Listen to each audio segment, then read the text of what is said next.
"Mom, it's time. Sign over the house and the $1.7 million. She said it like she was asking me to pass the salt. My own daughter, my only daughter, looked me in the eye and delivered those words with the casual indifference of someone ordering coffee. Today, I'm going to tell you something I never thought I would share. And if you, for even a second, feel like this sounds familiar, please just leave a like and subscribe. It will help me continue opening my heart to you. My name is Helen Rose. I'm 74 years old, and I live in a modest 2-story house in Springfield, Illinois. The same house where I raised my daughter, where every floorboard creaks with memories of birthday parties and scraped knees, homework sessions and bedtime stories. The morning light filters through lace curtains I've had for 20 years, casting familiar shadows across the hardwood floors I've polished thousands of times. I was sitting at my kitchen table, the same oak table I bought when Sarah was 7, the one with a small burn mark from when she tried to make me breakfast in bed and nearly set the house on fire. My hands, wrinkled now and spotted with age, were wrapped around my favorite ceramic mug, the blue one with tiny white flowers that she gave me for Mother's Day 15 years ago, back when she still remembered Mother's Day.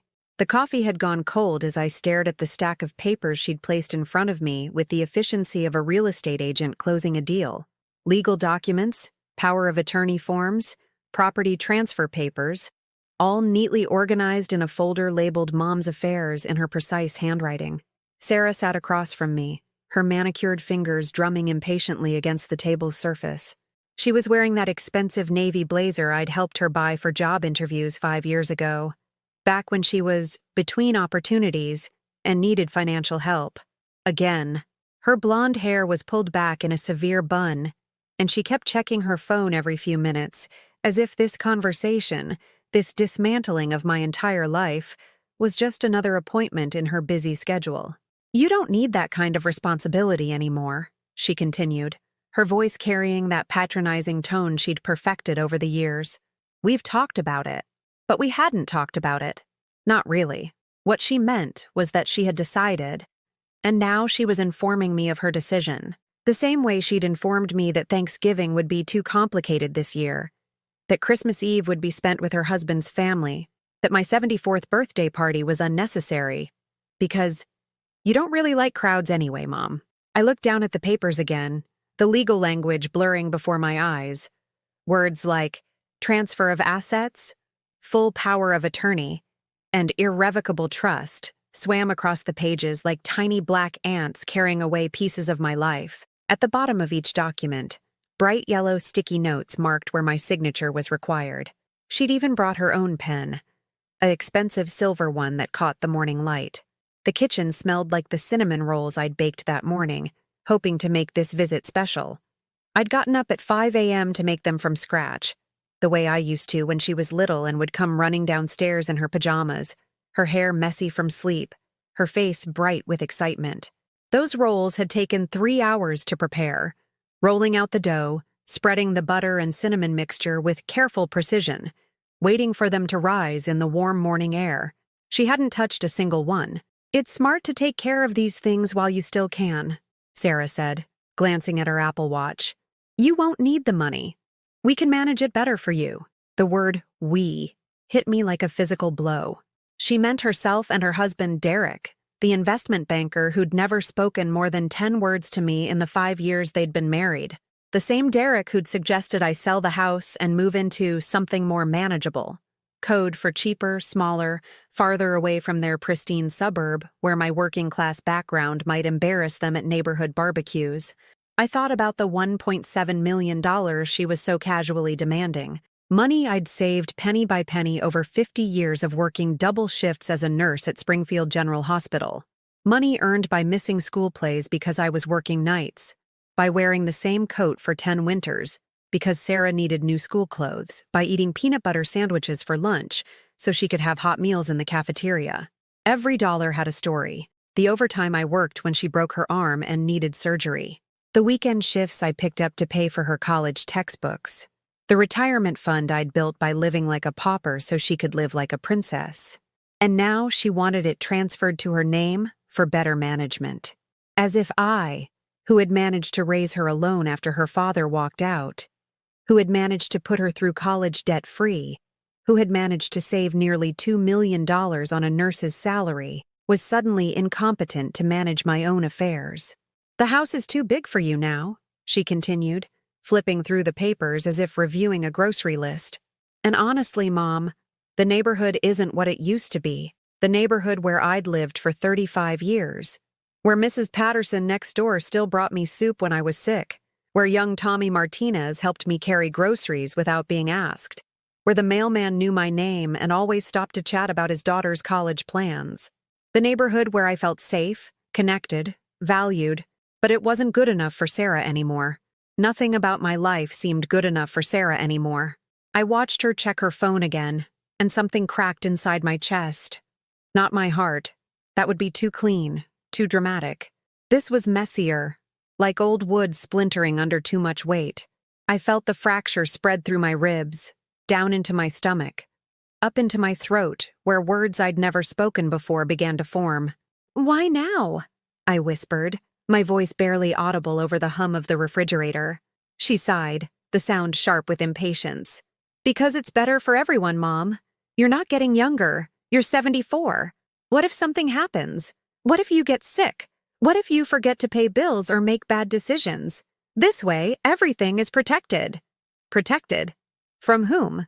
From what? From me, apparently. The woman who had never missed a mortgage payment, never bounced a check, never made a bad decision that didn't involve giving her more than I could afford. I stood up slowly, my joints protesting after sitting in the same position for too long. Sarah looked up at me expectantly, probably thinking I was ready to sign, ready to surrender the last pieces of my independence with the same quiet compliance I'd shown for years. Instead, I walked to the kitchen window and looked out at the garden I'd tended for 3 decades. The roses were blooming, deep red ones that reminded me of my mother's lipstick, white ones that caught the morning dew like tiny diamonds. I'd planted those roses the year Sarah graduated high school, thinking about all the beautiful moments we'd share in this house as she grew into adulthood. I'd been wrong about many things, but I'd been especially wrong about that. "I need to think about this," I said finally, my voice stronger now. Sarah's reflection appeared in the window behind me, her expression shifting from impatience to something sharper, more calculating. "What's to think about?" "It's just paperwork, Mom. Legal protection. I've already talked to the lawyer about everything." My lawyer, I wondered, or hers?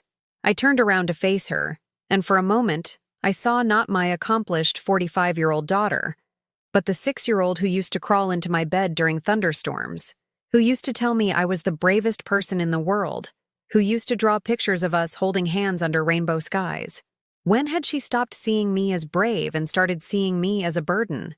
When had love turned into ownership? "I said I need to think about it," I repeated. Sarah's mouth tightened into a thin line. She gathered the papers with sharp, efficient movements, sliding them back into her leather portfolio. "Fine, but don't take too long, Mom. These things are time-sensitive. Time-sensitive.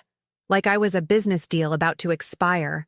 She kissed my cheek before leaving, a quick, perfunctory gesture that barely qualified as affection, and then she was gone, her high heels clicking across the hardwood floors, the front door closing with a final, definitive sound.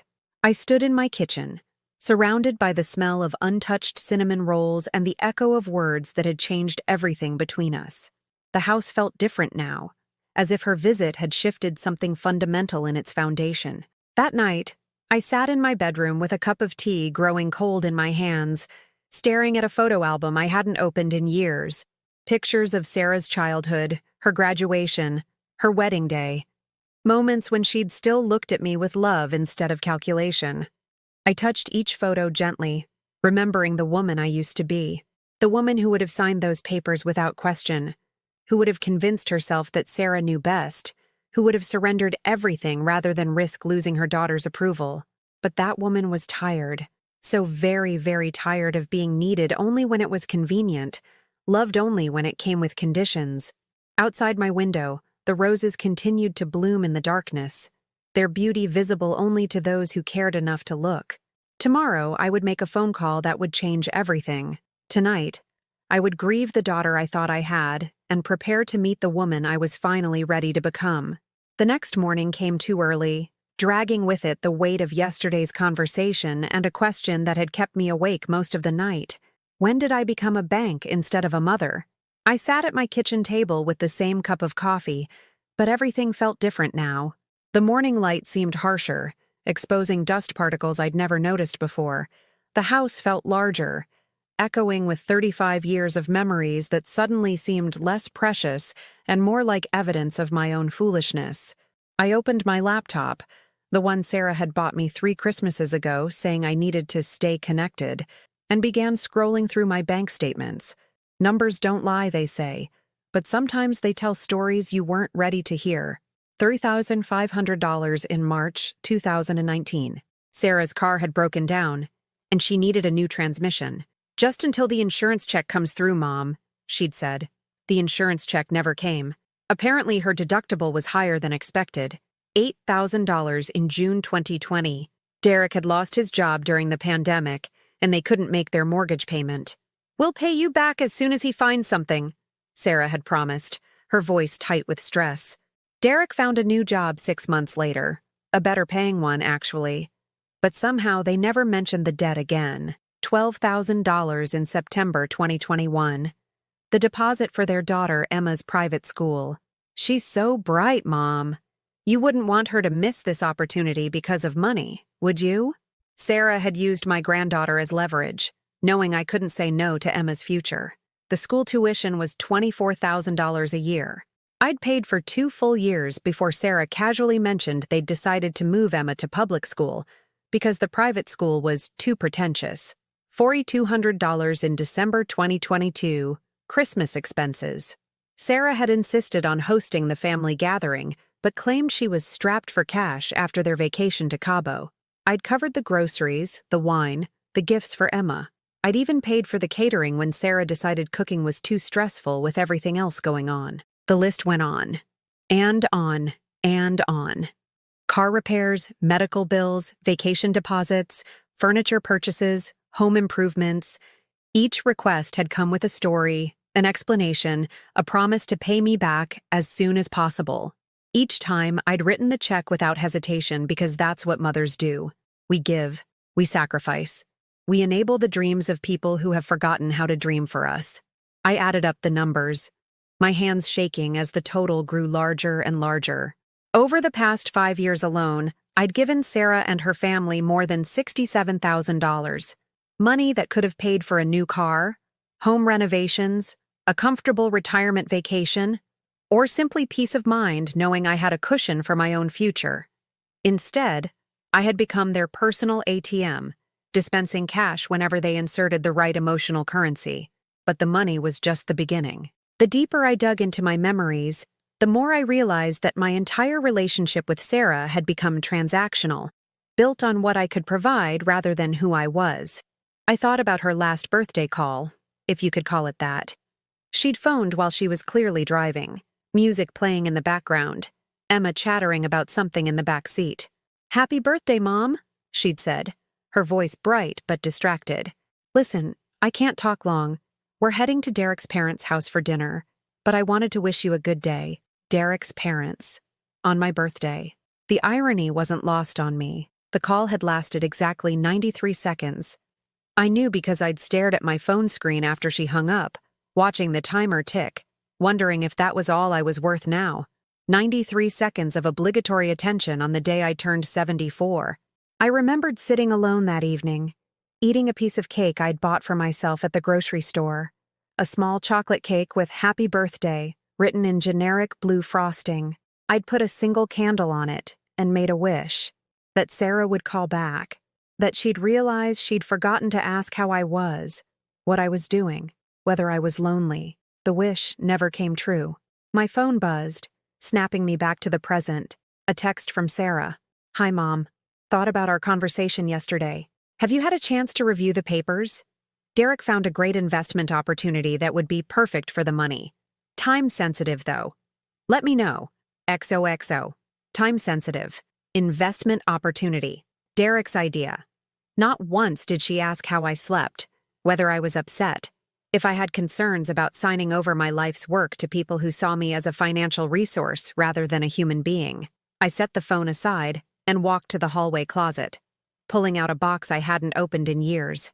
Inside were the letters Sarah had written me during her college years, back when I was working double shifts to pay her tuition, and she was studying psychology at Northwestern University, a degree that apparently hadn't taught her much about human compassion. "Dear Mom," read one letter from her sophomore year, written on pink stationery with little hearts around the border. "I know I don't say it enough, but I appreciate everything you do for me. The other girls here talk about their parents like their obligations, but you're my hero. You work so hard so I can be here, and I promise I'll make you proud. I love you more than all the stars in the sky. Your grateful daughter, Sarah." I traced the words with my finger, remembering how I'd carried that letter in my purse for months, pulling it out during particularly difficult shifts when patients were rude or doctors were condescending. Those words had sustained me through 16-hour days and lonely weekends when other people my age were going to movies or dinner parties. I'd kept working those extra shifts long after Sarah graduated, building the nest egg she now wanted to claim. Every dollar had been saved with her future in mind, money set aside for her wedding, for emergencies, for the grandchildren I hoped would carry forward the values I'd tried to instill. But somewhere between that grateful college student and the woman who'd sat at my kitchen table yesterday, something had fundamentally changed.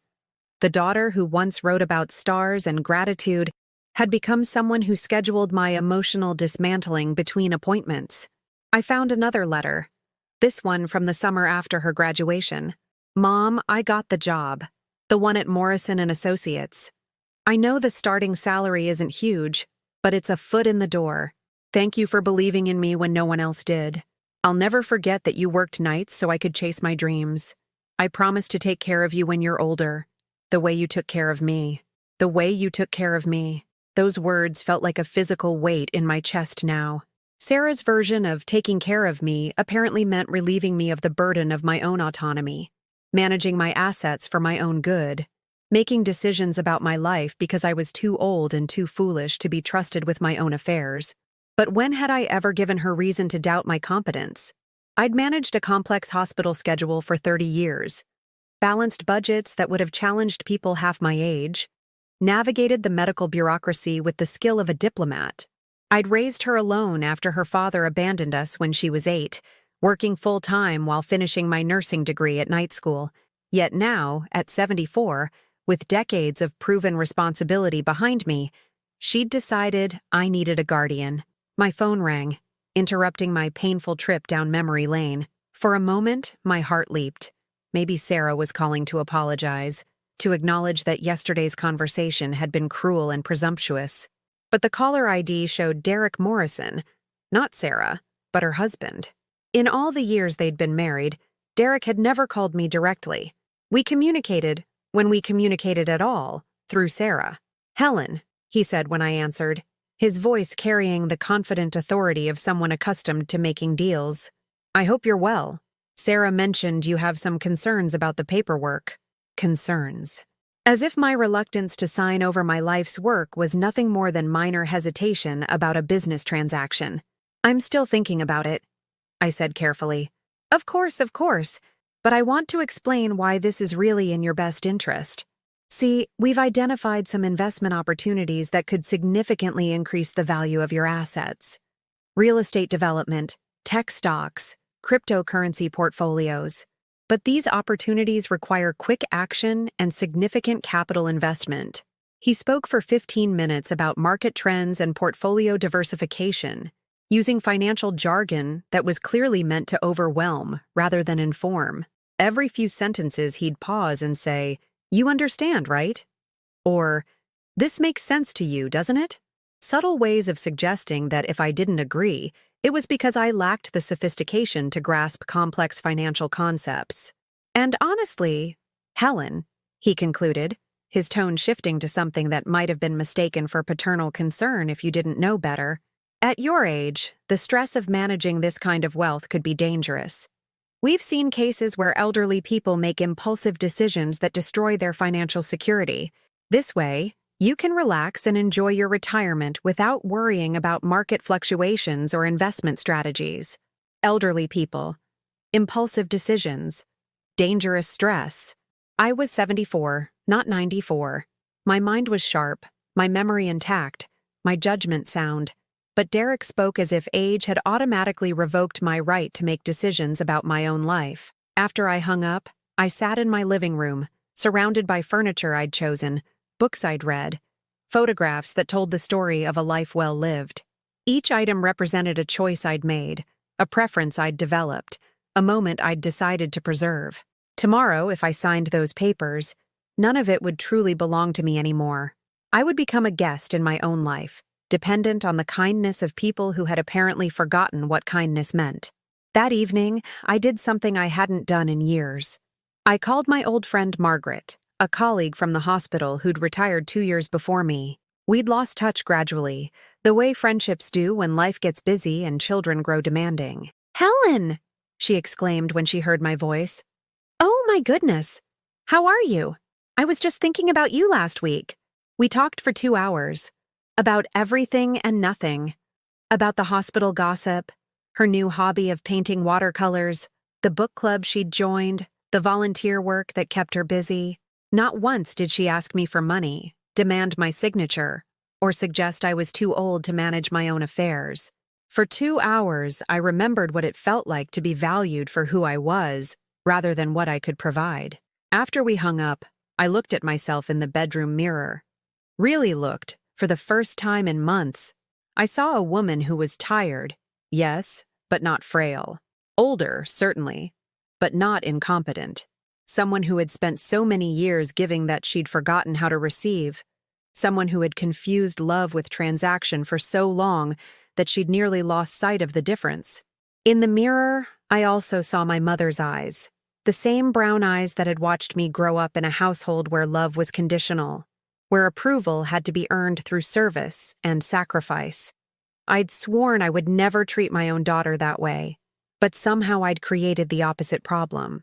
I'd loved so unconditionally that I'd taught her my love had no value.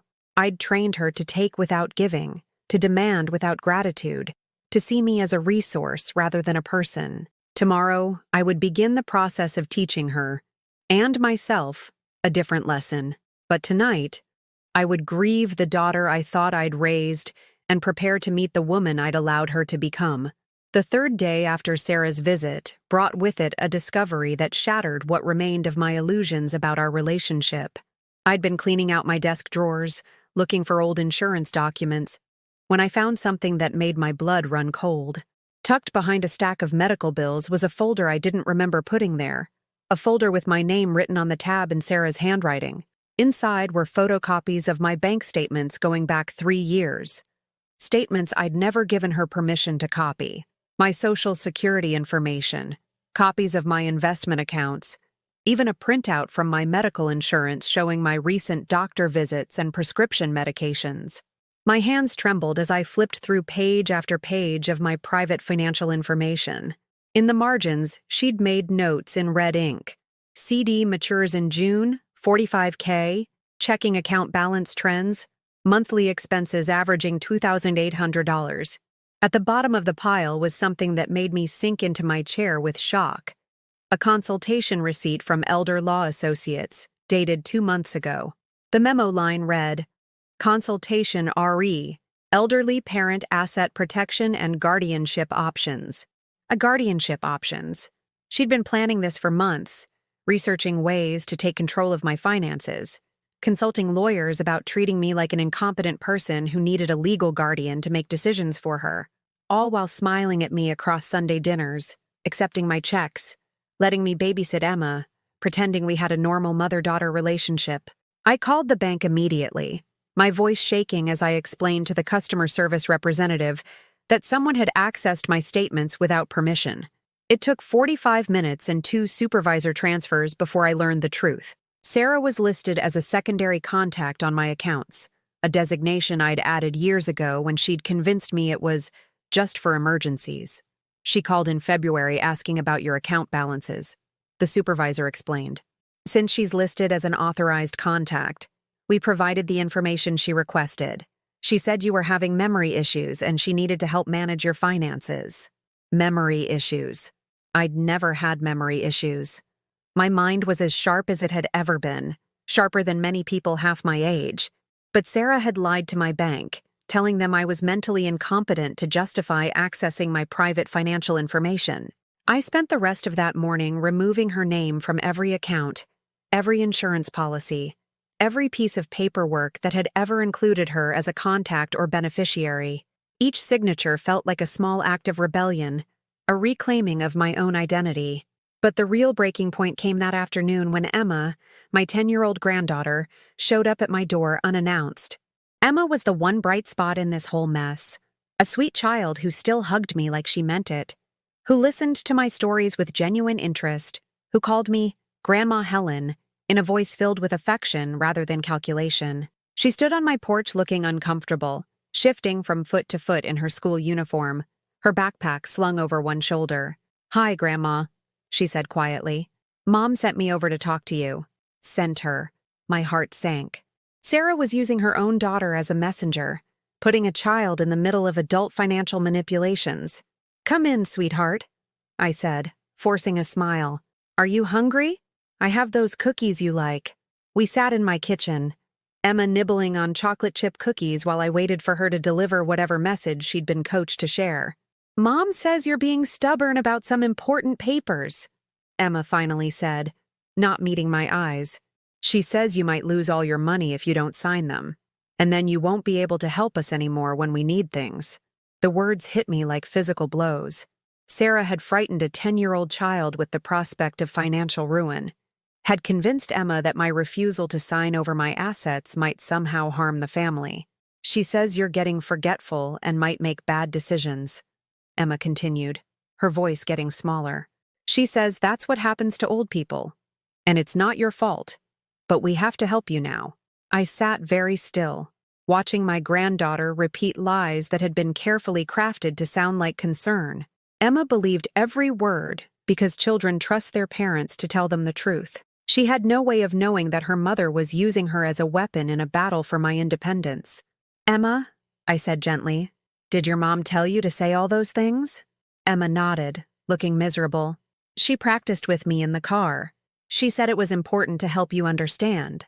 That evening, alone in my house, I experienced something I'd never felt before in my 74 years. The complete dissolution of trust in someone I'd loved unconditionally. I sat on my living room floor, surrounded by photo albums, and began removing every picture of Sarah. Not in anger, but with the methodical precision of someone performing surgery on her own heart. Each photo I pulled out represented a memory I could no longer view without pain, a moment that had been contaminated by the knowledge of who she'd become. Sarah blowing out birthday candles while I worked double shifts to pay for the party. Sarah in her graduation gown while I wore a dress I'd bought at Goodwill because her cap and gown had cost $300. Sarah on her wedding day, wearing the pearls I'd inherited from my mother, pearls she'd never returned despite promising they were just borrowed for the ceremony. As I worked, I began to see patterns I'd missed before. In every photo, Sarah was the center of attention while I stood slightly apart, always giving, never receiving. Even in pictures that were supposed to celebrate my achievements, my nursing school graduation, my retirement party, Sarah had somehow positioned herself as the focal point. I'd been so busy making sure she shined that I'd forgotten to let myself be seen. My phone rang around 9 o'clock. Sarah's name appeared on the screen, and for a moment I considered not answering. But I was curious to see if she'd mention Emma's visit, if she'd acknowledge that she'd used a child to pressure an elderly woman into financial submission. "Hi, Mom," she said, her voice artificially bright. "How are you feeling today?" "I'm fine, Sarah." "Good, good. Listen, Emma mentioned she stopped by after school. I hope she wasn't bothering you." Bothering me. As if her granddaughter's presence could ever be a bother. As if the problem was Emma's visit rather than the lies she'd been taught to tell. "She delivered your message," I said carefully. "Oh, well. You know how kids are. They don't always get things right." Sarah laughed, but it sounded forced. "I just wanted her to understand that we're all looking out for you. By telling her I'm losing my memory." There was a pause. When Sarah spoke again, her voice had lost its artificial warmth. Mom, I think you're overreacting. Emma's just worried about you. Like we all are. She sees how you're struggling with these decisions, and it scares her. Struggling.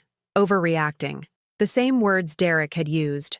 The same subtle implications that my reluctance to surrender my autonomy was evidence of mental decline rather than rational self-preservation. I'm not struggling with anything, I said. I'm thinking carefully about a decision that would affect the rest of my life. But you're taking too long, Sarah snapped, her mask of concern finally slipping. These opportunities don't wait forever. Derek has found something incredible, but we need to move fast. Every day you delay is money we're losing. We, our, us. Not once did she use the word you when discussing my money, my house, my future.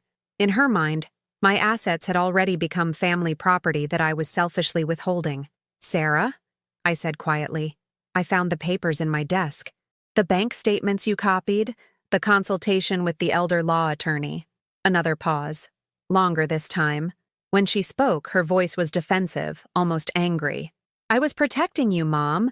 You don't understand how complicated financial management can be at your age. I was doing research to make sure we handled everything properly. You lied to my bank. You told them I had memory problems. I was concerned about you. You've seemed confused lately, forgetting things, repeating yourself. I was trying to get information to help you, but I hadn't been confused or forgetful. I'd been distracted by the constant pressure to give more, do more, be more available for everyone else's needs while neglecting my own. I'd been tired from years of emotional manipulation disguised as family obligation. And using Emma? I asked, sending a 10-year-old to pressure her grandmother? I didn't send her to pressure you. I sent her to help you understand how much we all care about you. The lie came so easily, so smoothly, that I realized this wasn't new behavior. Sarah had probably been manipulating me for years, using guilt and fear and false concern to get what she wanted. I'd just been too willing to believe the best about her to see it clearly.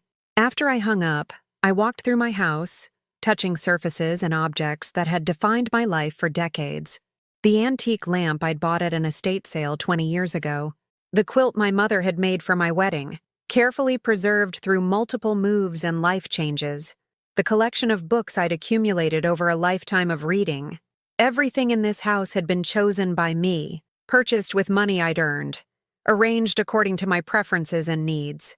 It was the physical manifestation of my independence, my capability, my right to make decisions about my own life. Tomorrow, I would take the first step toward protecting all of it.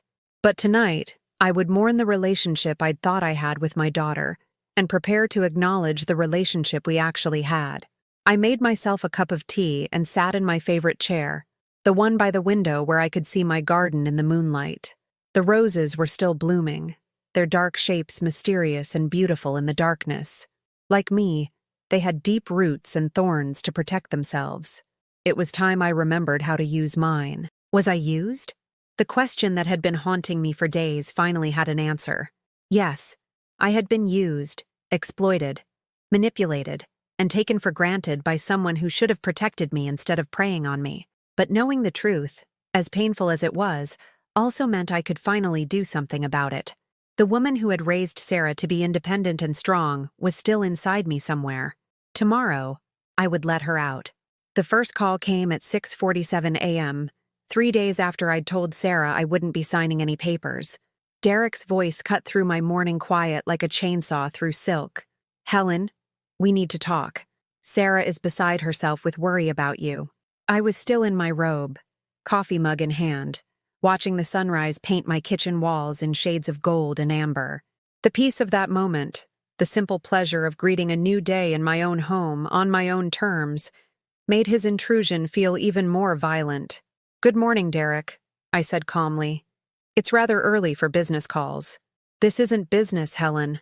This is family. Sarah barely slept last night. She's convinced you're having some kind of episode. As if my refusal to surrender my life's savings was a medical condition requiring intervention. I'm perfectly fine, Derek. I've simply decided not to sign the papers. But why? His voice carried the bewildered frustration of someone who couldn't understand why a business transaction wasn't proceeding according to plan. We've explained the benefits. We've shown you the investment opportunities. What's the problem? The problem, I wanted to tell him, was that he spoke about my assets as if they were inventory in a warehouse. Assets to be moved and managed by people who'd contributed nothing to their creation. The problem was that he'd never once asked what I wanted, only informed me of what he thought I should do. Instead, I said, "I don't need to explain my decisions to you, Derek." There was a pause, and when he spoke again, his tone had shifted to something harder, more calculated. "Helen, I think you should know that Sarah has been documenting concerning behaviors she's observed. Memory lapses, confusion about financial matters, difficulty making simple decisions.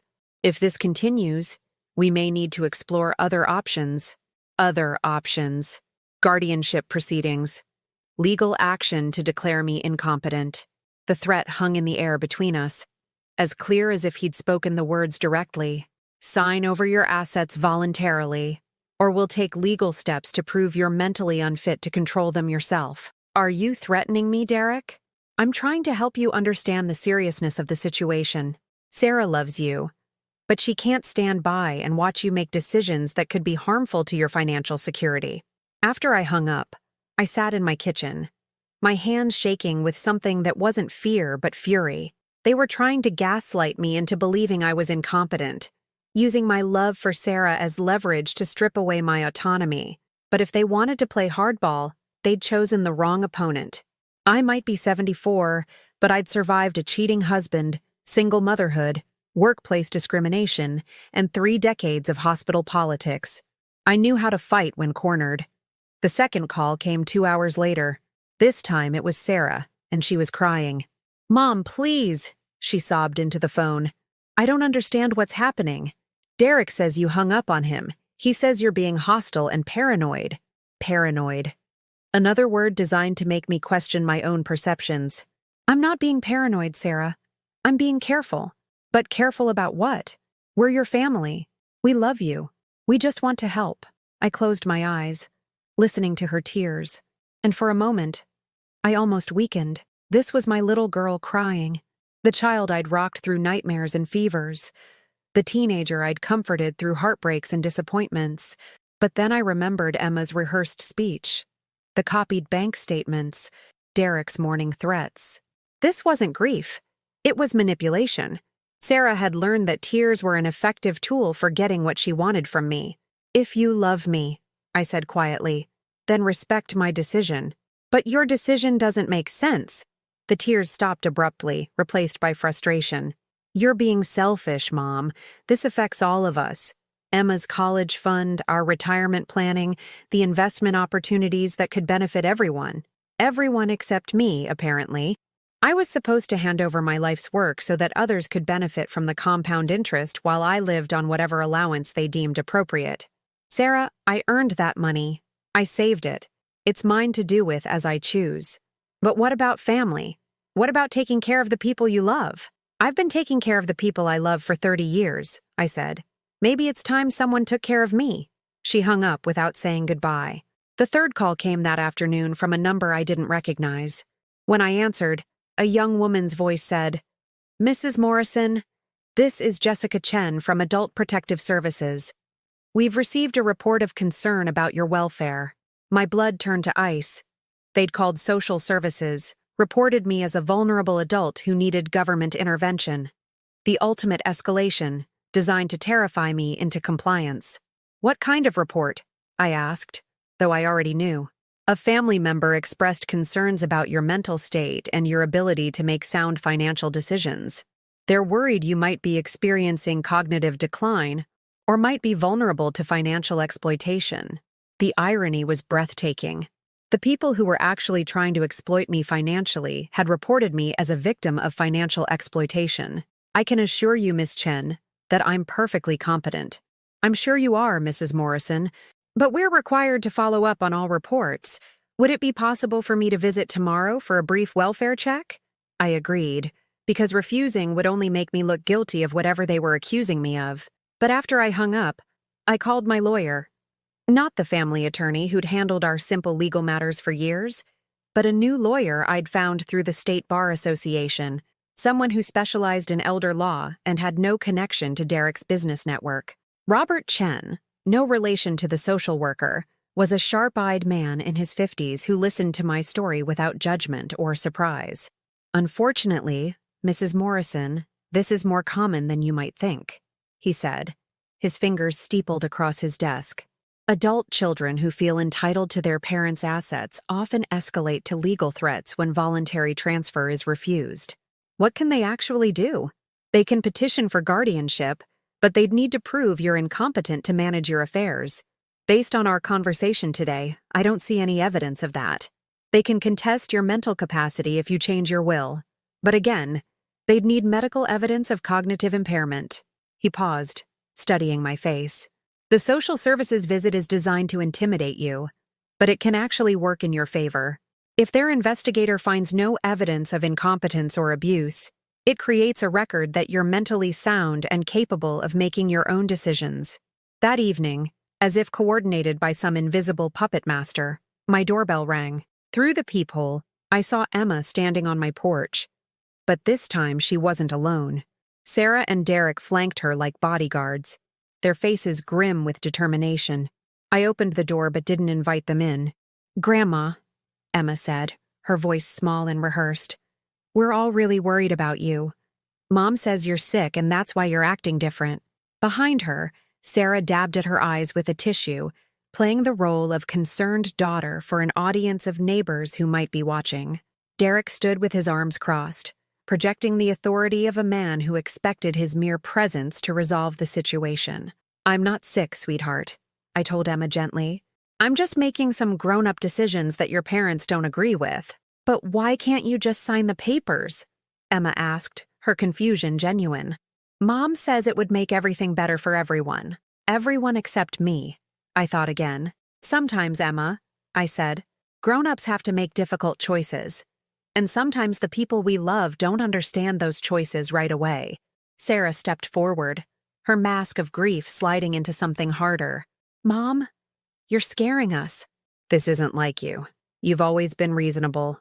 Always put family first." Put family first.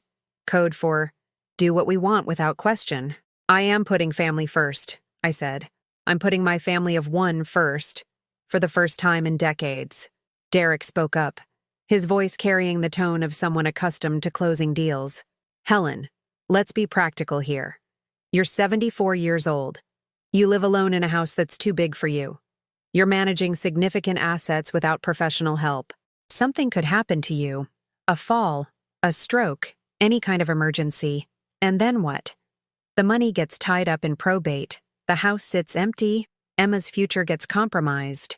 It was a carefully crafted speech designed to remind me of my mortality, my vulnerability, my obligation to consider everyone else's needs before my own. "If something happens to me," I said calmly, "then whatever I've decided to do with my assets will happen according to my wishes, not yours." Sarah's composure finally cracked completely. "Your wishes? What about our wishes? What about everything we've planned? What about the promises you made?" "What promises? You said you'd always take care of us. You said family comes first. You said—" "I said a lot of things when I thought I was talking to people who loved me unconditionally," I interrupted. "But it turns out love in this family comes with conditions, doesn't it? Love me if I'm useful. Respect me if I'm compliant. Value me if I'm generous." The silence that followed was deafening. Emma looked confused. Sarah looked furious. And Derek looked like a businessman whose biggest deal had just fallen through. "We do love you," Sarah said finally, but her voice lacked conviction. "Then prove it," I said. "Love me when I say no. Respect me when I disagree with you. Value me when I'm not writing you checks." I stepped back and began to close the door. "Wait," Derek said, his hand moving as if to block the door, then stopping when he realized how it would look. "We're not done talking about this." "Yes," I said quietly. "We are." I closed the door and turned the deadbolt, listening to their muffled voices on the porch. Sarah was crying again. Real tears this time, I thought. but tears of frustration rather than grief. Derek was talking in the low, urgent tones of someone trying to salvage a failed negotiation. Emma's voice cut through their argument. "Why is Grandma mad at us?" No one answered her, because the truth was too complicated for a 10-year-old to understand. Grandma wasn't mad. Grandma was finally awake. That night, I called Margaret again. We talked for an hour about everything except my family drama, and when I hung up, I realized something profound. I'd gone an entire hour without thinking about Sarah's demands, Derek's threats, or the social services visit scheduled for tomorrow. For 1 hour, I'd simply been Helen, not a mother, not a grandmother, not a financial resource, but just Helen, a woman with opinions about books and politics, memories of travel and friendship, plans for the future that belonged to her alone. It had been so long since I'd felt like just Helen that I'd almost forgotten she existed. Tomorrow, the social worker would come, and I would show her exactly who Helen was. A competent, intelligent, financially responsible woman who was finally learning to say no. And if Sarah and Derek didn't like it, they could find themselves another retirement plan. The social worker arrived at precisely 10 o'clock the next morning. A professional-looking woman in her 30s with kind eyes and a clipboard that reminded me uncomfortably of Sarah's legal documents. Jessica Chen introduced herself with a firm handshake and an apologetic smile. "Thank you for agreeing to meet with me, Mrs. Morrison. I know this kind of visit can feel intrusive. Please call me Helen," I said, leading her into my living room. "Would you like some coffee? I just made a fresh pot." We sat in my sunlit living room, she with her clipboard and careful questions, me with my best china teacups, and a determination to prove that I was exactly what I appeared to be. A competent woman in complete control of her faculties. "Can you tell me about your daily routine?" she asked, her pen poised over an official-looking form. I described my mornings: coffee and news, tending my garden, reading, managing my household. I walked her through my financial management system, the spreadsheet where I tracked expenses, the filing system I'd maintained for decades, the monthly budget reviews that kept my spending aligned with my income. "And your medical care?" I showed her my pill organizer, filled accurately for the week ahead. My appointment calendar with regular checkups scheduled months in advance. My medical records, organized by provider and date, every insurance claim properly filed and documented. "Your family seems concerned about your memory and decision-making abilities," she said gently. "My family is concerned about my financial decisions," I corrected. "There's a difference." I explained the situation carefully, factually, without emotion or accusation. My daughter wanted me to sign over my assets. I had declined. They had escalated to claiming I was mentally incompetent rather than accepting my refusal. Jessica Chen took notes, asked follow-up questions, and spent 30 minutes observing me navigate normal activities, writing a check, using my computer, discussing current events, solving simple math problems. "Mrs. Morrison, Helen," she said finally, "I see no evidence of cognitive impairment, financial exploitation, or safety concerns. You appear to be managing your affairs quite competently." After she left, I sat in my kitchen feeling something I hadn't experienced in months: vindication. An objective professional had confirmed what I already knew. I was perfectly capable of making my own decisions. That afternoon, I made the first decision that would change everything. I called my bank and scheduled an appointment with a financial advisor.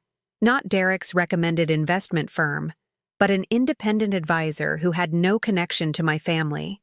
If Sarah and Derek wanted to claim I needed professional financial management, I would get it. On my terms, from people I chose.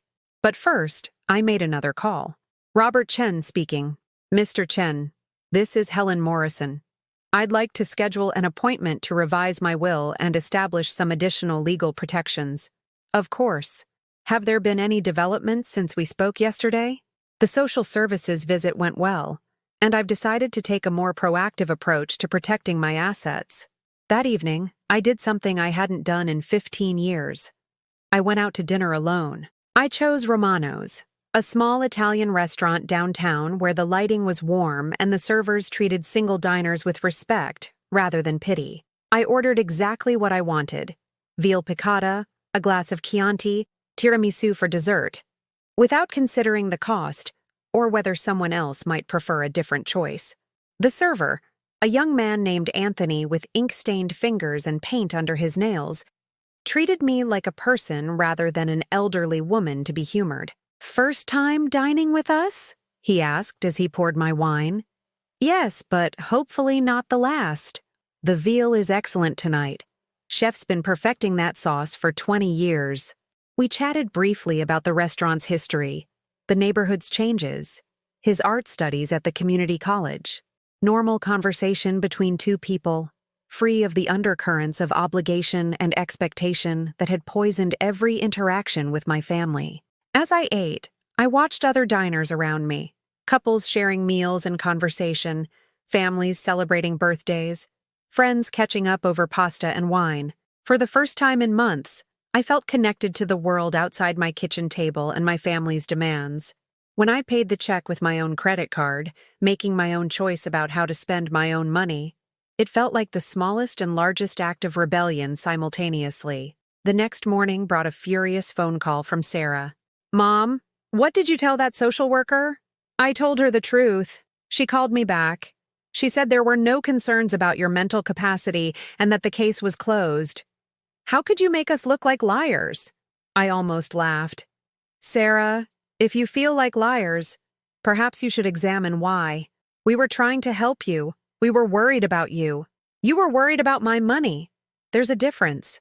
The conversation devolved from there, with Sarah cycling through anger, hurt, manipulation, and threats. When she finally hung up, I realized something profound. Her emotional chaos no longer affected my inner peace.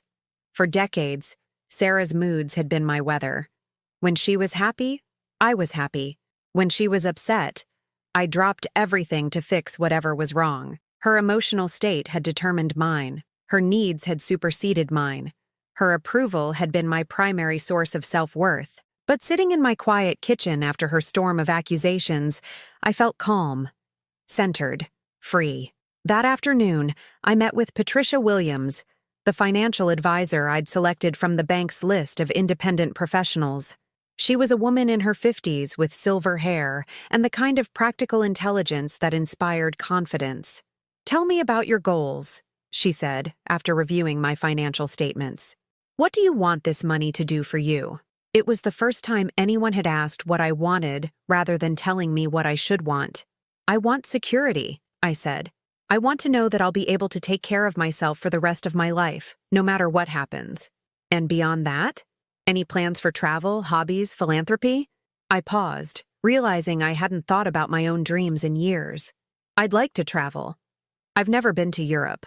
I'd like to see the gardens at Versailles, the art museums in Florence." Patricia smiled. "Very achievable goals. Let's talk about how to structure your investments to provide both security and the freedom to pursue those dreams." We spent 2 hours discussing portfolio diversification, conservative investment strategies, and income planning. She recommended maintaining 6 months of expenses in easily accessible savings, investing the majority of my assets in low-risk funds that would provide steady income, and setting aside a freedom fund for travel and personal enjoyment. "One more question," she said, as our meeting concluded. "Do you have family members who expect to inherit these assets?" "Yes," I said, "but I'm beginning to think that expectation has damaged our relationship more than helped it. That's not uncommon. Sometimes the expectation of inheritance creates entitled behavior that wouldn't exist otherwise. Have you considered what you actually want to happen to your estate?" I hadn't. Not really. I'd always assumed everything would go to Sarah, because that's what mothers do. They provide for their children. But Sarah was a successful 45-year-old woman with her own income and assets. Did she need my money, or did she simply want it? More importantly, did my money need to go to someone who had shown so little respect for me as a person? That evening, I called Margaret. "Helen, how are you feeling after yesterday's visit?"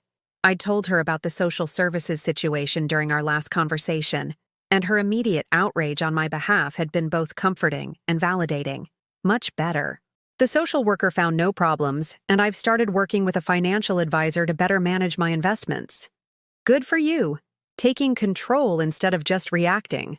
"Margaret, can I ask you something personal? What did you do with your estate planning? Did you leave everything to your children? Margaret was quiet for a moment. Actually, no. I left some to my daughter, but I also left substantial amounts to charity. My daughter has her own career and family. She doesn't need my money to survive. But there are organizations doing important work that could use the help. Did your daughter object? Initially, yes. She felt entitled to the full inheritance. But eventually she came to understand that my money was mine to distribute as I saw fit. Our relationship actually improved once she stopped seeing me as her future windfall. After we hung up, I sat in my garden as the sun set, thinking about legacy and love, about the difference between providing for someone and enabling them. I'd spent 30 years providing for Sarah, and what had it taught her?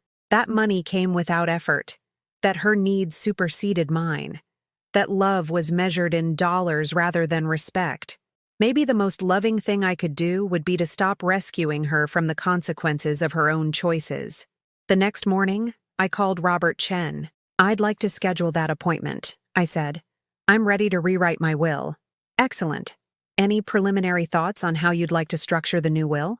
I looked around my kitchen, at the morning light streaming through windows I'd cleaned myself, at the coffee mug I'd chosen because I liked its shape and color, at the newspaper I'd paid for with money I'd earned. I want to leave my assets to people and organizations that have actually added value to my life, I said. I want my legacy to reflect my values, not other people's expectations. Very wise approach. We'll schedule a time to discuss your options in detail. After I hung up, I made myself a second cup of coffee and sat at my table. My table, in my house, bought with my money, arranged according to my preferences. For the first time in months, the silence felt peaceful rather than lonely. Sarah had been right about one thing. It was time. Time to stop being the mother who gave everything and asked for nothing. Time to start being the woman who knew her own worth. Time to discover who Helen Morrison was when she wasn't busy being everyone else's solution to their problems. Outside my window, the roses continued to bloom, their roots deep and strong, their thorns sharp enough to protect the beauty they created. Just like me, I realized. Just like me. The morning I was scheduled to sign my new will, Sarah showed up unannounced with reinforcements. I was in my bedroom, getting dressed for my appointment with Robert Chen, when I heard cars pulling into my driveway. Through my window, I watched Sarah emerge from her silver BMW, followed by Derek from his black Mercedes. But they weren't alone this time. A third car disgorged an elderly man I recognized as Derek's father, Marcus Morrison, a retired banker whose authoritarian manner had always made family gatherings uncomfortable. Behind him came a woman I'd never met, tall, blonde, wearing an expensive suit and carrying a leather briefcase that screamed, "Attorney." They were staging an intervention, bringing in what they considered the heavy artillery to overwhelm my resistance through sheer force of supposed authority. I finished dressing deliberately, choosing my best navy dress, the one I'd worn to Sarah's college graduation, and the pearl earrings my mother had left me. If this was to be a battle, I would armor myself in dignity. The doorbell rang with the insistence of people who believed they had every right to interrupt my morning, my peace, my life. I opened the door to find all four of them arranged on my porch like a corporate delegation. Sarah stood slightly behind the lawyer, her eyes red from crying, but her jaw set with determination. Derek flanked her right side, his face wearing the expression of a man accustomed to getting his way through intimidation. Marcus Morrison positioned himself at the center, clearly intending to lead this assault on my autonomy. "Helen," Marcus said without preamble, "we need to talk. This situation has gone too far." "Good morning, Marcus," I replied evenly. I wasn't expecting visitors. "May we come in?" the blonde lawyer asked, stepping forward with practiced authority. "I'm Jennifer Walsh from Morrison & Associates. Derek has retained our firm to help resolve this family situation." Morrison & Associates. Even the law firm was connected to Derek's family network, chosen to reinforce the message that this was their world, and I was merely a problem to be managed within it.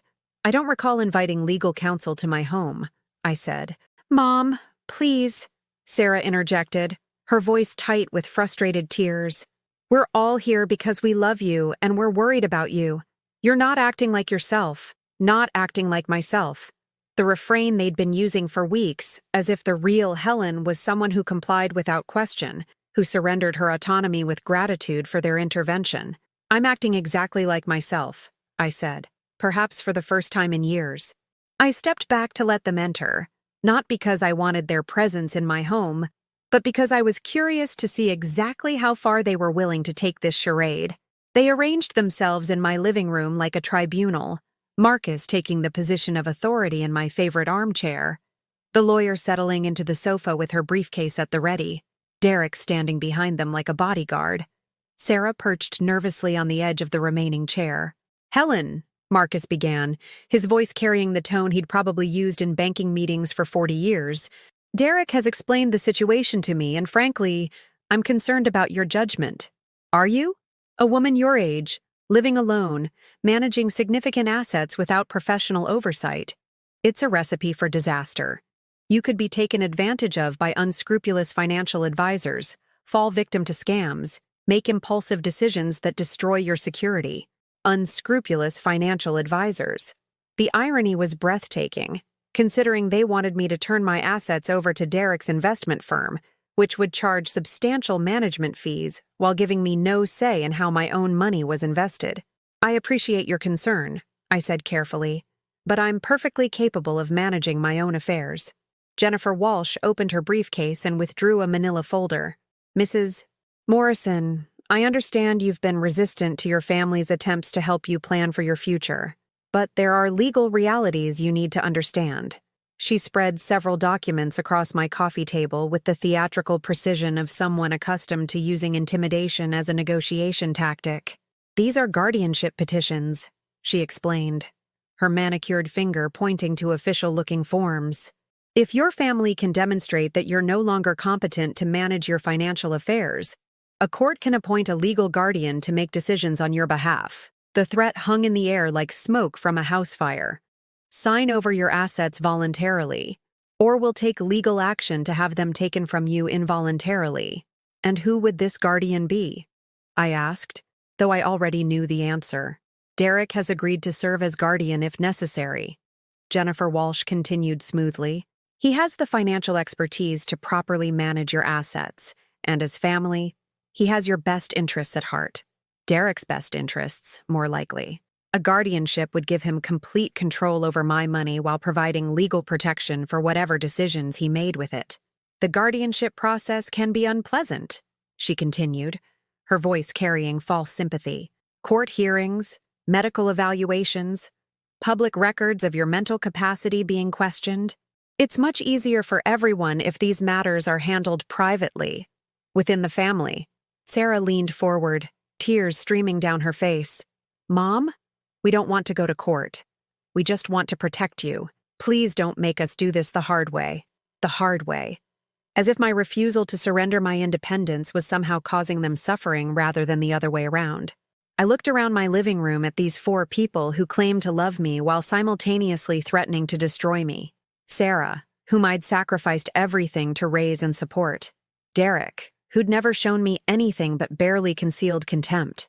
Marcus, who'd never spoken to me as an equal in all the years I'd known him. Jennifer Walsh, a stranger being paid to intimidate an elderly woman into submission. This was what love looked like in their world. Coercion disguised as concern. Threats disguised as protection. "You know," I said quietly, standing up and walking to the mantelpiece where I kept family photos. "I've been thinking a lot lately about what it means to be family." I picked up a photograph of Sarah's college graduation, the one where she was beaming in her cap and gown while I stood beside her in my bargain store dress, exhausted from working double shifts to pay her tuition, but radiating pride in her accomplishment. "I used to think family meant putting other people's needs before your own," I continued, setting the photo face down on the mantel. "I thought it meant sacrificing your dreams so others could pursue theirs. I thought it meant loving people so much that you'd give them everything, even when they showed no gratitude or respect in return." Marcus shifted impatiently in his chair. "Helen, this is all very touching, but we're here to discuss practical matters." I turned to face him, this man who'd never worked a day to earn the money he was so eager to control. "No, Marcus. You're here to steal from me. You're here to convince me that theft is love, that control is protection, that intimidation is care. Derek stood up abruptly. Helen, you're being dramatic. Nobody's trying to steal anything. We're trying to help you make smart decisions. Smart for whom? I asked. Smart for you, certainly. You get to manage my assets and charge fees for the privilege. Smart for Sarah, who gets to inherit money she didn't earn and never showed appreciation for. Smart for Marcus, who gets to feel important by controlling someone else's life. But not particularly smart for me. Jennifer Walsh cleared her throat. Mrs. Morrison, I think you should understand that if this matter goes to court, your recent behavior, the social services call, your resistance to family input, your apparent paranoia about people who are trying to help you, will be presented as evidence of diminished capacity. Paranoia, the final card in their deck. The suggestion that my accurate perception of their motives was actually a symptom of mental illness. I walked to my desk and pulled out a folder I'd prepared that morning.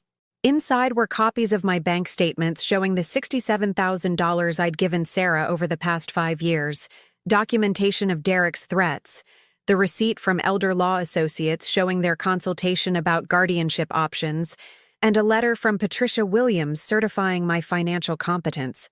Speaking of evidence, I said, placing the folder on the coffee table next to Jennifer Walsh's legal threats. I've been documenting some behavior myself. Sarah's face went white as she recognized some of the documents. Mom, you can't…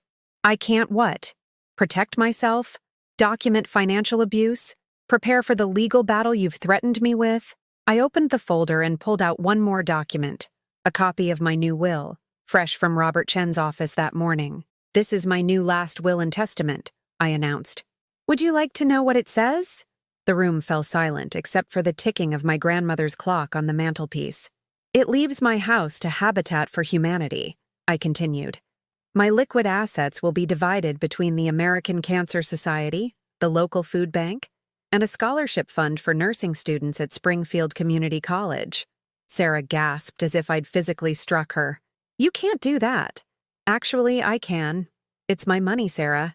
I earned it, I saved it, and I'll decide where it goes. Derek's face had turned red.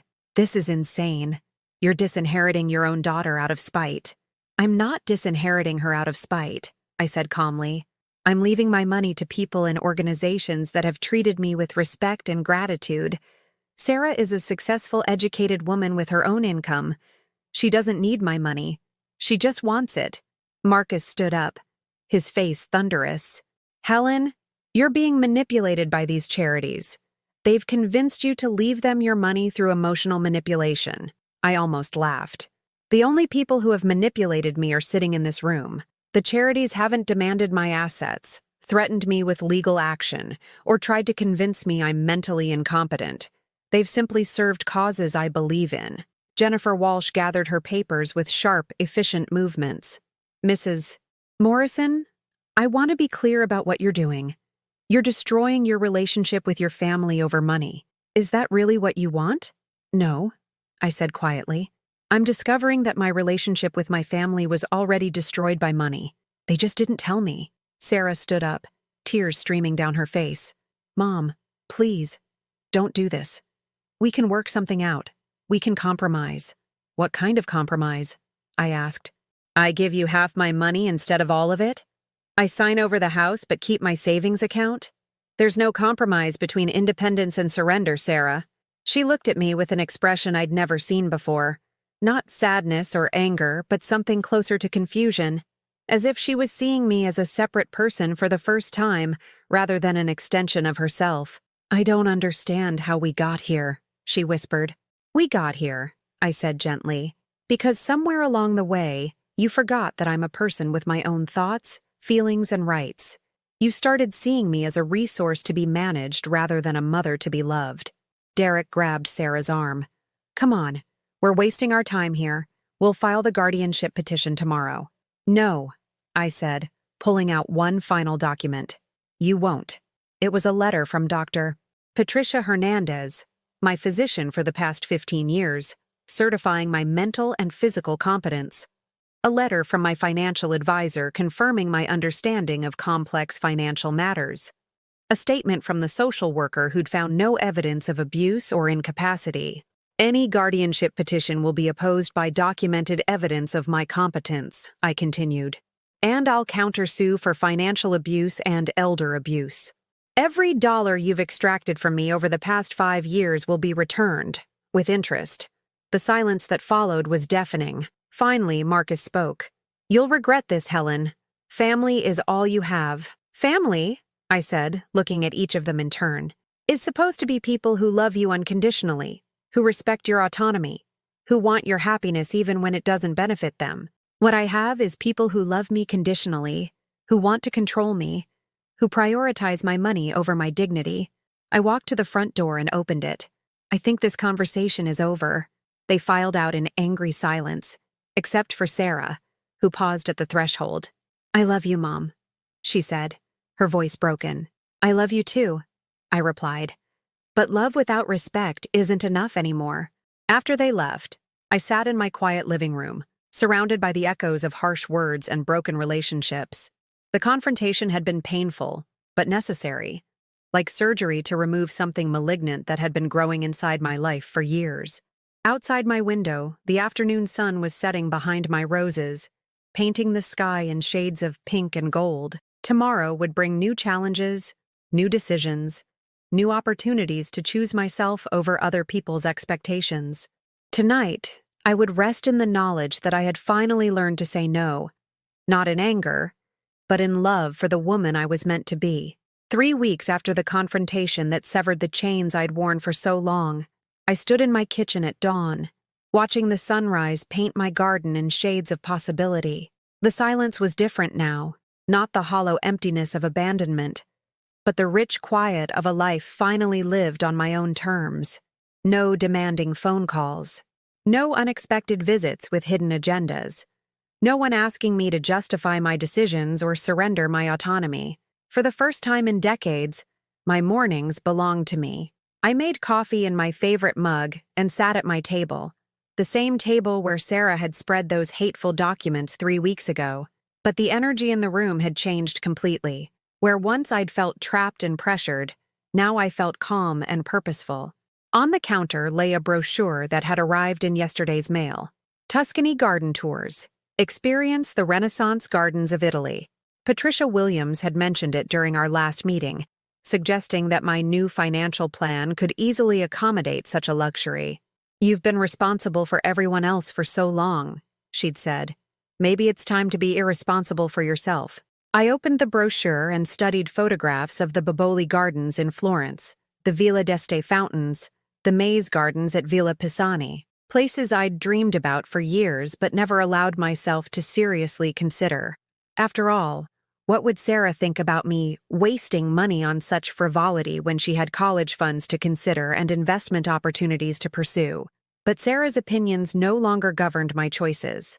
I picked up my phone and dialed the tour company's number. Renaissance Garden Tours. This is Maria speaking. Hello, Maria. I'd like to book the 14-day Tuscany tour for this October. Wonderful. Is this for 2 people? Just one, I said, and the words felt like a declaration of independence. Just me. After I hung up, I sat with my coffee and marveled at how simple it had been. One phone call, one decision made purely for my own happiness. One step toward a future that belonged entirely to me. The doorbell rang around 9 o'clock, and for a moment, my heart clenched with the old anxiety. Was it Sarah? Coming back with new threats? Derek with fresh legal intimidation? But through the peephole, I saw Mrs. Patterson from next door, holding a covered casserole dish and wearing the concerned expression of a genuine friend. Helen, dear, she said when I opened the door, I hope you don't mind me stopping by. I noticed you haven't been outside much lately, and I wanted to make sure you're feeling all right. I invited her in, touched by the authentic care in her voice. Mrs. Patterson was 82, a widow who'd lived next door for 20 years, and she'd never once asked me for anything except neighborly friendship. I'm doing very well, actually, I said, pouring her coffee. Better than I have in a long time. I'm glad to hear it. I wasn't sure. There seemed to be some family tension recently. I saw quite a few cars in your driveway last week, and voices were raised. She didn't pry, didn't demand details, simply offered the opening for me to share if I wanted to. Such a contrast to my family's invasive interrogations and presumptuous demands. Some family disagreements, I said. But they've been resolved. Good. Family can be complicated, can it? My own children went through a phase where they thought they knew what was best for me better than I did. She sipped her coffee thoughtfully. It took some firm conversations to remind them that being elderly doesn't mean being incompetent. We talked for an hour about her garden, her book club, her volunteer work at the animal shelter. Normal conversation between two women who respected each other's autonomy and enjoyed each other's company. When she left, she hugged me warmly. Helen, if you ever need anything, really need anything, please don't hesitate to ask. And I mean that both ways. If you need help, ask for it. But if someone else claims you need help that you don't actually want, don't be afraid to say so. After she left, I realized I'd spent an hour discussing my interests, my plans, my thoughts, not my usefulness to other people or my obligations to their needs. Mrs. Patterson saw me as Helen, not as someone's mother or grandmother or financial resource. That afternoon, I drove to the community college where I'd earmarked scholarship funds in my new will. The campus was bustling with young people carrying backpacks and nursing textbooks, their faces bright with the same determination I'd once carried through my own nursing education. I found the financial aid office and introduced myself to the director, a kind woman named Dr. Sarah Johnson, who listened with interest as I explained my desire to establish a scholarship fund for nursing students. "This is incredibly generous," she said, reviewing the preliminary numbers I'd provided. "This could help dozens of students complete their education without crushing debt." "That's exactly what I want," I said. I remember what it was like to work full-time while trying to study, to choose between textbooks and groceries, to wonder if I'd ever finish my degree. We spent 2 hours discussing the scholarship criteria, the application process, the legacy I wanted to create. Dr. Johnson showed me photographs of recent nursing graduates, young women and men who'd overcome significant obstacles to pursue careers in healthcare. "Would you be interested in meeting some of our current students?" she asked. "We have a nursing club that meets monthly, and they'd love to hear from someone with your experience." I agreed immediately, excited by the prospect of connecting with young people who shared my passion for healing and service. People who would value my knowledge and experience rather than seeing me as an outdated obstacle to their inheritance. That evening, I called Margaret with news of my day's activities. "Helen, you sound completely different," she said. "There's energy in your voice that's been missing for months." "I feel different. Like I'm finally living my own life instead of being a supporting character in everyone else's story." "Have you heard from Sarah at all?" "No. And honestly, I'm relieved. I need this time to remember who I am when I'm not constantly accommodating other people's demands." "Do you think you'll reconcile eventually?" I considered the question carefully. I don't know. If she can learn to love me without trying to control me, maybe. If she can respect my autonomy and value my personhood over my assets, perhaps we can rebuild something. But I'm not going to sacrifice my dignity for the sake of maintaining a relationship that was poisoning my life. "Good for you. You sound stronger than you've been in years." That night, I sat in my garden as the sun set behind my roses, thinking about strength and weakness, love and manipulation, family and freedom. For most of my adult life, I'd confused accommodation with love, sacrifice with virtue. I'd believed that good mothers gave everything and asked for nothing, that family loyalty meant surrendering your own needs to serve others. But I'd learned something profound in these weeks of solitude. There's a difference between giving from love and giving from fear. Love gives freely, without expectation of return, but it also maintains boundaries and demands respect. Fear gives desperately, hoping to purchase approval and avoid abandonment. I'd been giving from fear for so long that I'd forgotten what it felt like to give from love. My phone buzzed with a text message.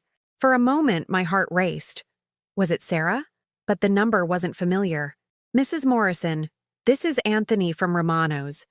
I know this might seem strange, but you mentioned during your visit that you were interested in art. My senior exhibition opens Friday night at the college gallery. Would you like to come? No pressure, just thought you might enjoy it. Anthony." I stared at the message, touched that this young man I'd met only once had thought to include me in something important to him. A stranger showing me more consideration than my own daughter had in months. I typed back, "I would love to come. Congratulations on your exhibition." Friday evening found me standing in the campus art gallery, wearing my best blue dress and the pearl earrings that had belonged to my mother. The gallery was filled with young people, professors, and community members, all celebrating Anthony's mixed media sculptures that explored themes of memory and transformation. Anthony introduced me to his friends as Helen, one of my favorite restaurant guests. And for the evening, I was simply a woman interested in art, engaging in conversations about creativity and inspiration with people who saw me as an individual worth knowing. One of his sculptures particularly caught my attention, a metal tree with roots that gradually transformed into wings, titled Liberation. The artist's statement explained it as representing the moment when someone realizes that the very roots that once grounded them can become the wings that set them free. I stood before that sculpture for a long time, seeing my own journey reflected in its transformation. The roots of my identity, my role as mother, caregiver, provider, hadn't disappeared. They'd simply evolved into something that could lift me up rather than hold me down. As I drove home that night, I realized I was smiling. Not the forced smile I'd worn for years to hide my pain, but a genuine expression of contentment. I'd spent an evening surrounded by people who valued my presence, not my bank account. I'd engaged in conversations about beauty and meaning, not obligations and demands. I was rediscovering the Helen who'd existed before she became defined entirely by her usefulness to others. Back in my quiet house, I looked at the Italy brochure still lying on my kitchen counter. In 2 weeks, I would be walking through Renaissance gardens, experiencing beauty created centuries ago by people who understood that art and nature could heal the human spirit. I would be traveling alone, but I wouldn't be lonely. I would be free.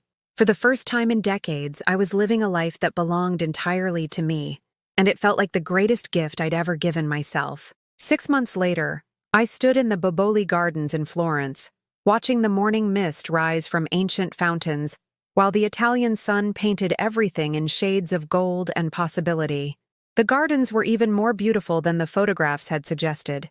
Centuries-old cypress trees reaching toward the sky, marble statues emerging from perfectly manicured hedges, pathways that wound through landscapes designed to inspire wonder and contemplation. I was alone, but not lonely. Over the past 2 weeks in Tuscany, I discovered the profound difference between solitude chosen and isolation imposed. Here, surrounded by beauty I'd selected and experiences I'd planned, being alone felt like freedom rather than abandonment. My phone buzzed with a message from Margaret. "How are the gardens? Living vicariously through your photos." I smiled, thinking of the album I'd been sending her. Images of Renaissance art, Tuscan sunsets, and myself smiling genuinely for the first time in years. Each photo told the story of a woman who'd learned to travel light, carrying only what brought her joy. As I wandered through the gardens, I reflected on the woman who'd sat in her Springfield kitchen 6 months ago, trapped by legal documents and family demands that had felt as heavy as chains. That woman seemed like a character from someone else's story now, someone I remembered with compassion but no longer recognized as myself. The transformation hadn't happened overnight. There had been difficult days, moments of doubt when I'd wondered if I'd made the right choice. The silence from Sarah had been painful at first, each day without contact, feeling like confirmation that I'd traded my daughter's love for my independence. But gradually, I'd come to understand that love couldn't be traded or negotiated. Either it existed unconditionally, or it didn't exist at all. What I'd lost wasn't love. It was a transactional relationship disguised as family affection. The phone rang as I sat on a marble bench overlooking Florence's red-tiled rooftops. The number was familiar, my home area code, but not one I recognized. "Hello, Mrs. Morrison. This is Emma." My heart stopped. My granddaughter's voice, older somehow, more serious than I remembered. "Emma? Sweetheart, how did you get this number?" "I called your bank and said I was your granddaughter trying to reach you for an emergency. The nice lady gave me your travel contact number." She paused. "Is that okay? I hope you're not mad." Mad? I was astounded by her resourcefulness. touched by her determination to reach me and curious about what had prompted the call. "I'm not mad, Emma. I'm in Italy right now. How are you, sweetheart?" "I'm okay, I guess." "Grandma Helen, can I ask you something?" "Of course. Are you ever coming back home?" The question hung between us across continents and complicated family dynamics. In the background, I could hear the sounds of a household, a television, voices, the normal chaos of family life continuing without me. "I'm coming back next week," I said gently. "Italy is wonderful, but Springfield is still my home." "Good," she said, relief evident in her voice. "Because I miss you, and because things are weird here now." "Weird how?" "Mom and Dad keep having these serious conversations that stop when I walk into the room. And Mom cries sometimes when she thinks no one is looking. And Dad is always on the phone with lawyers about something." I closed my eyes, feeling the familiar tug of maternal concern. Even after everything, hearing that Sarah was suffering caused me pain. But it was a different kind of pain now. The ache of watching someone you love struggle with consequences of their own choices, rather than the sharp agony of being systematically betrayed by someone you trusted. "Emma," I said carefully, "sometimes grown-ups have to work through difficult problems. It doesn't mean anything is wrong with you. I know that. But Grandma, can I tell you something? Promise you won't be mad?" "I promise. I heard Mom and Dad talking about money, about your money, and Dad was saying really mean things about you, calling you names and saying you were being selfish." Her voice dropped to a whisper. "But I don't think you're selfish. I think they were being mean to you, and that's why you don't want to see us anymore." The clarity of a 10-year-old's perception cut through months of adult complications and legal maneuvering. Emma had seen what the adults had tried to disguise, that this was never about my mental competence or financial security. It was about power and control and greed. "Emma, I need you to understand something very important," I said. "I love you very much. Nothing that's happening between me and your parents changes that. But sometimes people have disagreements about how to treat each other, and sometimes those disagreements are too big to ignore. So you're never going to see us again?" The question broke my heart, but in a clean way that felt like healing rather than wounding. "I would love to see you again," I said. "But it would have to be because your parents respect my choices, not because they want to change my mind about something." We talked for 20 more minutes. About her school, her friends, her art projects. Normal grandmother-granddaughter conversation that reminded me what family could be when it wasn't poisoned by manipulation and demands. After we hung up, I sat in the Tuscan sunshine thinking about love and boundaries, about the difference between being needed and being valued. I spent my last week in Italy writing, something I hadn't done since college creative writing classes 40 years ago. I wrote about the woman I'd been, the woman I'd become, and the lessons I'd learned about the price of unconditional giving. The writing flowed like water that had been dammed up for decades. Stories about nursing school and single motherhood, about working double shifts and wearing the same dress to every important occasion because Sarah's needs always came first. I wrote about the slow erosion of my identity, the gradual transformation from person to resource. But I also wrote about liberation, about the moment I'd realized that saying no was an act of self-love rather than selfishness. I wrote about Renaissance gardens and art exhibitions, about genuine friendships and new experiences, about the profound joy of living a life that belonged entirely to me. When I returned to Springfield, my house felt different. Not like a prison anymore, but like a sanctuary. The rooms that had once echoed with demands and expectations now hummed with peaceful possibility. I found a stack of mail waiting for me, including a letter with familiar handwriting. Sarah's writing, but the envelope was addressed to Helen Morrison rather than Mom. A small detail that suggested something had shifted. Inside was a single sheet of paper with just a few lines. "Helen, I know you don't want to hear from me right now, but I need to say this.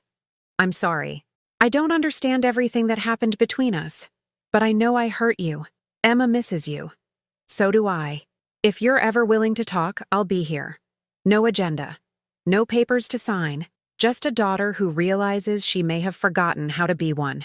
Sarah." I read the letter 3 times, looking for manipulation or hidden demands, but found only what appeared to be genuine remorse. Whether it was enough to rebuild a relationship remained to be seen, but it was a beginning. That evening, I called Dr. Johnson at the community college with news that delighted her. I was donating an additional $50,000 to the nursing scholarship fund, money I'd saved by living more simply and valuing experiences over material accumulation. "Helen, this will help so many students," she said. "Have you thought about the scholarship's name?" I had, actually. "I'd like to call it the Second Chances Scholarship," I said, "for people who are brave enough to start over when their first path doesn't lead where they hoped it would." A week later, I attended my first nursing club meeting at the college. 20 young people, diverse in background but united in their commitment to healing and service, listened attentively as I shared stories from my nursing career and answered questions about the profession they were entering. After the meeting, a young woman named Maria approached me. "Mrs. Morrison, thank you for the scholarship fund. I'm one of the first recipients, and it means I can focus on studying instead of working 3 jobs to pay tuition." Looking into her grateful eyes, I understood something profound about legacy. For 30 years, I'd focused on leaving Sarah a financial inheritance, as if love could be measured in dollars transferred after death. But real legacy was about the impact you made while living, the lives you touched, the positive changes you created in the world. Maria would become a nurse who cared for people in their most vulnerable moments. She would save lives, ease suffering, and perhaps inspire others to pursue healing professions. That was a legacy worth more than any bank account. 3 months after my return from Italy, Emma called again. "Grandma Helen, Mom wants to know if you'd like to come to my birthday party. Just a small thing at our house. She says she understands if you don't want to, but she thought she'd ask." I considered the invitation carefully. Was I ready to see Sarah again? Could I maintain my boundaries while being present for Emma's celebration? "What would you like, Emma? It's your party. I'd really like you to come. I miss you, and I promise no one will be mean to you." The innocence in her voice, the genuine desire for my presence rather than my assets, made the decision easy. "I'll be there," I said. The party was small and awkward at first. Sarah and Derek were polite but careful, treating me like a guest rather than family. But as the afternoon progressed, watching Emma open presents and blow out candles, something loosened in the atmosphere. When I presented Emma with her gift, art supplies and a journal for writing her own stories, she hugged me with the pure affection I remembered from her early childhood. "Thank you, Grandma. I love you." "I love you too, sweetheart." As I prepared to leave, Sarah walked me to my car. We stood in her driveway, 2 women who shared history, but were still learning how to navigate their present relationship. "Thank you for coming," she said quietly. Emma was so happy. "She's a wonderful child. You're raising her well." Sarah looked down at her hands. "Helen, I know I made mistakes. Big ones. I don't know how to fix them, but I want to try. The mistakes aren't what hurt me most," I said. "It was feeling like I only mattered when I was useful to you. I never meant to make you feel that way." "I know. But impact matters more than intent, doesn't it?" She nodded, tears beginning to form. "How do we move forward from here?" I thought about the question for a long moment, watching the sunset paint her suburban street in shades of possibility. "We start by being honest about what we want from each other," I said finally. "Not what we think we should want, or what we feel obligated to want, but what we actually want." "I want my mom back," she whispered. "Not your money, not your house, not your assistance with our problems. Just my mom." It was the first time in years she'd said exactly what I needed to hear. 6 months later, I celebrated my 75th birthday at Romano's restaurant, surrounded by my new chosen family. Margaret, Mrs. Patterson, Anthony, several nursing students, Dr. Johnson, and, to my surprise and joy, Sarah and Emma. The conversation flowed around art and travel, books and future plans. Sarah listened more than she spoke, learning perhaps for the first time who I was beyond my role as her mother and provider. When Emma presented me with a card she'd made, a drawing of a woman in a garden surrounded by roses and the words, "Happy birthday to the bravest grandma," I understood that I'd accomplished something I'd never expected. I'd taught her that love sometimes requires courage, that kindness includes boundaries, that being family means respecting each other's autonomy. As we walked to our cars after dinner, Sarah touched my arm gently. "Mom, Helen, I'm proud of you," she said. "I'm proud of how strong you've been, how you've refused to let us diminish you. It took courage to choose yourself." Looking at her in the soft evening light, I saw not the manipulative woman who'd demanded my signature 6 months ago, but the daughter I'd raised to be independent and strong, qualities she was finally learning to respect in others, as well as embody herself. "Thank you," I said. "That means more to me than you know." Now, as I sit in my garden on this quiet Sunday morning, writing the final pages of this story, I'm struck by how completely my life has changed while remaining exactly the same. I still live in the same house, tend the same roses, drink coffee from the same favorite mug, but the woman living this life is fundamentally different. Stronger, clearer, more purposeful. I've learned that family isn't about blood or obligation, but about mutual respect and genuine affection. I've discovered that love without boundaries isn't love at all, but a slow form of emotional suicide. Most importantly, I've realized that it's never too late to choose yourself, even when that choice requires you to disappoint people who've grown comfortable with your compliance. Have you ever found yourself in a place where being kind meant being cruel to yourself? Have you ever loved someone so much that you forgot to love yourself at all? If my story sounds familiar, if you recognize yourself in the woman who gave everything and asked for nothing, please know this. You are worth more than your usefulness to others.